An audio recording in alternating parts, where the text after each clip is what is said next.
Vitor, um geólogo daqueles práticos, pés no chão, que só acreditava no que via nos mapas e nas amostras de rocha, ria de histórias de fantasma e zombava de crendices populares.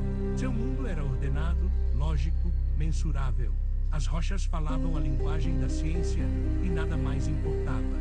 Ele cultivava uma repulsa quase visceral por qualquer coisa que cheirasse a misticismo ou ao inexplicável, considerando tais divagações meros subprodutos de mentes fracas ou ignorantes. Até que o destino, ou algo mais antigo e sinistro, decidiu lhe pregar uma peça cruel, rasgando o véu de sua realidade cuidadosamente construída. Ele foi enviado para o interior, para uma região montanhosa e esquecida de Minas Gerais. Uma daquelas terras onde o tempo parece ter estacionado, onde as montanhas, colossais e silenciosas, guardam segredos seculares sob sua pele de pedra e mato. A própria atmosfera parecia mais densa ali, impregnada de um anacronismo palpável. A missão: avaliar uma antiga mina de manganês, abandonada há quase um século. Queriam saber se ainda valia a pena reabrir, se havia algum minério que justificasse o investimento. Vitor pegou seu jipão, seus equipamentos de topografia de última geração e partiu, confiante em sua capacidade de decifrar os segredos da terra. A estrada de terra, esburacada, parecia engolir o carro, um verme mecânico rastejando para o esquecimento, e a vegetação densa ao redor, quase viva, ia fechando o caminho, como se a própria natureza quisesse ocultar o que estava por vir. Cada curva era um afundar mais profundo no isolamento. Quando chegou, a visão era de filme. O que sobrou do pequeno povoado era um amontoado de casas de taipa e madeira, todas vazias, comidas pelo mato e pelo tempo, como esqueletos de sonhos desfeitos. O silêncio sepulcral pairava, tão absoluto que o som do vento nas folhas parecia um sussurro profano. A única alma viva que ele viu foi um velho, enrugado como uma uva passa, sentado em um banco gasto, que o observou de longe, com um olhar que parecia carregar 1000 anos de histórias não contadas, um peso ancestral de sabedoria e terror. Não era um olhar de curiosidade, mas de aviso, de profunda e resignada compreensão. Mas Vitor, com seu ceticismo blindado, apenas acenou distraidamente e seguiu para a entrada da mina, dismissando o ancião como mais uma figura pitoresca de um lugar esquecido. O portão de ferro, enferrujado, rangeu como um gemido agônico quando ele o abriu, desvelando uma boca escura que parecia respirar. O ar lá dentro era pesado, úmido, com um cheiro metálico misturado ao mofo e à terra molhada, um aroma de decadência e de metal antigo. A escuridão era absoluta, um vazio tão denso que engolia a luz potente de sua lanterna, transformando seus feixes em meras tentativas fúteis de penetrar o negrume primordial. Ele começou o trabalho, metodicamente, mapeando as galerias principais, recolhendo amostras, registrando coordenadas. Os primeiros dias foram normais, se é que se pode chamar de normal trabalhar num buraco esquecido no mundo, cercado por um silêncio que apenas o pingar rítmico da água nas rochas, como um tic-tac lento, ousava quebrar. A solidão era opressora, mas sua mente científica a preenchia com dados e análises. Mas aos poucos, Vitor começou a sentir. Não era um cheiro, nem um som que pudesse ser registrado por seus instrumentos. Era uma sensação, um frio peculiar que vinha de um ponto específico de uma das galerias secundárias, um braço esquecido da mina que parecia se estender para o nada. Um frio que parecia sugar o calor não só do corpo, mas da própria alma, uma ausência de energia que perturbava a ordem natural das coisas.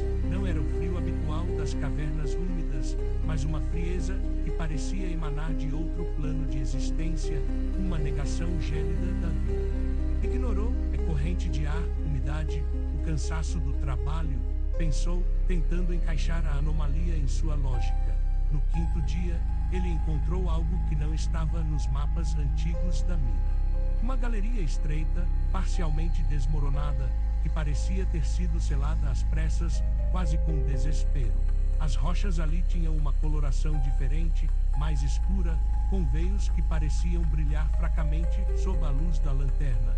como se contivessem algo. Não mineral, mas orgânico de uma forma impossível, ou talvez nem mesmo pertencente à categoria do orgânico ou inorgânico. Uma curiosidade profissional, tingida por uma pontada de algo mais sombrio, o impulsionou. Ele passou horas, com sua picareta, abrindo caminho por entre os escombros, cada golpe ecoando no vazio como um convite à perdição. Quando a passagem finalmente se abriu, revelou uma câmara. Pequena, circular, mas com paredes incrivelmente lisas, quase polidas até um brilho opaco, contrastando de forma grotesca com a rusticidade bruta do resto da mina. E no centro, havia um poço. Não um poço de mineração, não uma obra humana. Era algo muito mais antigo, uma abertura perfeitamente redonda, de geometria impossível para a geologia natural, que sumia na escuridão, além do alcance da lanterna mais potente, como um olho insondável para o abismo. E na beira do poço, havia símbolos. Não eram hieróglifos conhecidos, nem escritas rupestres que a arqueologia pudesse catalogar. Eram figuras estranhas, geometrias que pareciam se contorcer, desafiando a lógica visual, linhas que se cruzavam em ângulos impensáveis, formando padrões que dançavam na periferia da visão, prometendo verdades que a mente humana não estava equipada para processar. O ar na câmara era diferente. Estava denso, pesado, quase difícil de respirar, como se a própria atmosfera estivesse sendo espremida por uma força invisível. E o frio? O frio ali era excruciante, penetrava os ossos, um gelo antediluviano que parecia congelar o tempo. Vítor sentiu um zumbido estranho nos ouvidos, como se a pressão atmosférica tivesse mudado drasticamente, ou como se uma sinfonia inaudível estivesse sendo tocada apenas para seus tímpanos. Ele tentou tirar fotos, mas as imagens saíam borradas, distorcidas, cheias de pontos de luz aleatórios, como se a própria câmera estivesse resistindo à realidade daquele lugar. Ele passou a não conseguir dormir. Os pesadelos começaram a corroer as bordas de sua consciência. Não eram pesadelos comuns, de monstros ou perseguições. Eram visões. Visões de espaços infinitos, de cosmos alienígenas e cores que não existiam em seu espectro conhecido, tons que feriam a retina e o próprio conceito de cor.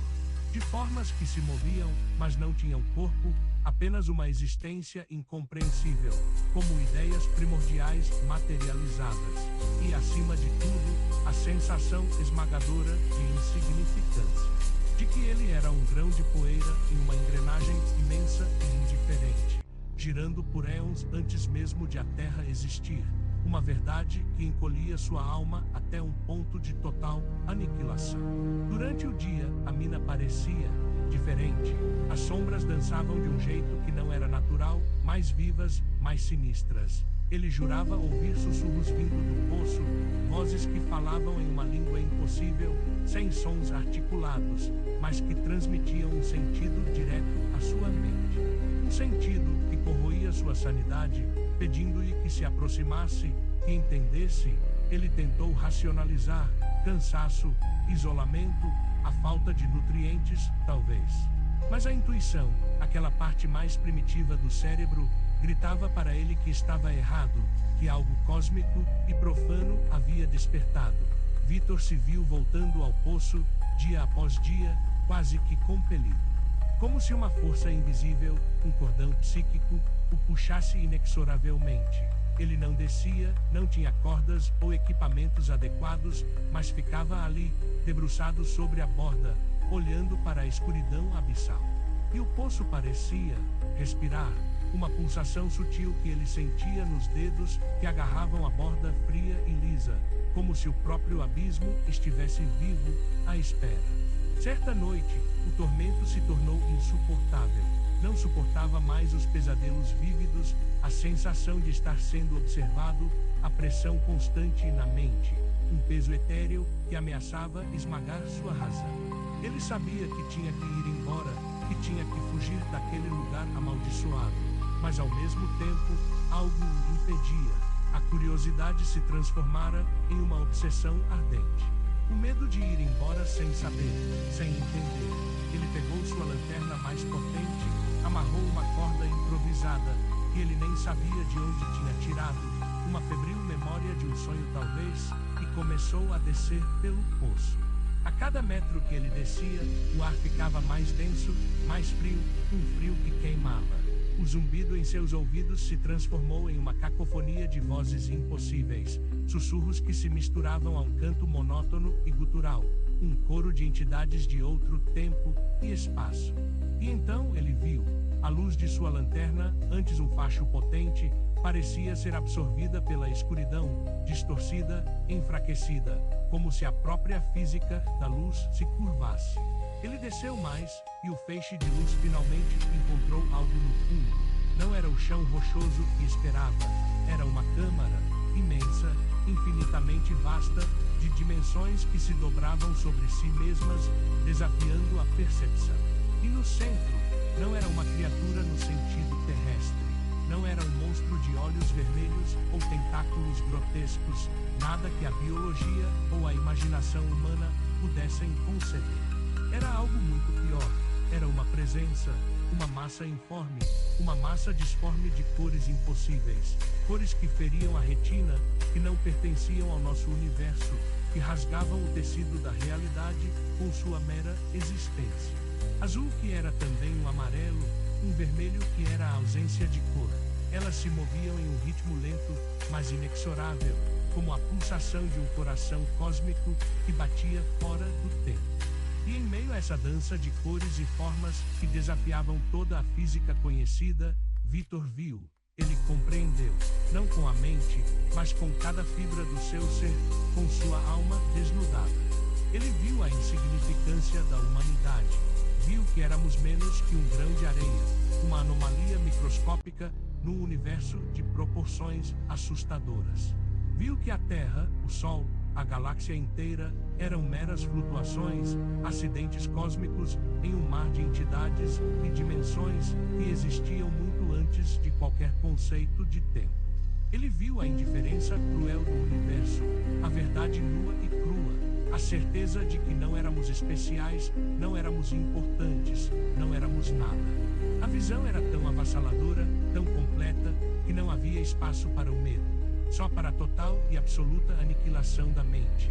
Seus olhos doíam, seu cérebro parecia borbulhar, mas ele não conseguia desviar o olhar, preso por uma paralisia de puro horror metafísico. A coisa não o atacou, não havia necessidade. O simples vislumbre de sua existência já era o suficiente para dilacerar a sua alma, para desmantelar sua percepção da realidade, célula por célula. Ele não sabe como subiu, não sabe como saiu da mina. A memória daqueles momentos é um borrão de terror e distorção. Apenas se viu tropeçando para fora, cambaleando sob o sol da manhã, que agora parecia uma piada cruel, uma luz falsa sobre um mundo que ele sabia não ser real. O velho que o observava no primeiro dia ainda estava lá, parado, imóvel, com o mesmo olhar que agora Vitor compreendia. Um olhar de quem sabia, de quem também havia vislumbrado o abismo, ou de quem guardava um segredo inominável. Quando o socorro finalmente chegou, dias depois, Vitor não era mais o mesmo. Seus olhos estavam vazios, dilatados, fixos em algo que ninguém mais via, em terrores que só ele podia testemunhar. Seus lábios se moviam em balbucios ininteligíveis, mas as palavras que saíam eram um emaranhado de sons guturais, de referências a cores que ferem, a geometrias que sangram, a silêncios que cantam a verdade do abismo. Ele rabiscava símbolos indecifráveis em tudo o que encontrava, os mesmos símbolos que ele vira na beira do poço, como se tentasse desesperadamente retransmitir uma mensagem de outro plano de existência. Vitor foi internado, e lá permanece, num canto silencioso de um hospital psiquiátrico, balbuciando fragmentos de uma verdade que o destruiu. A mina foi novamente selada, e dessa vez, com explosivos, uma tentativa fútil de esconder o que não pode ser escondido, de conter o que é inominável. Ninguém mais se arriscou a ir lá.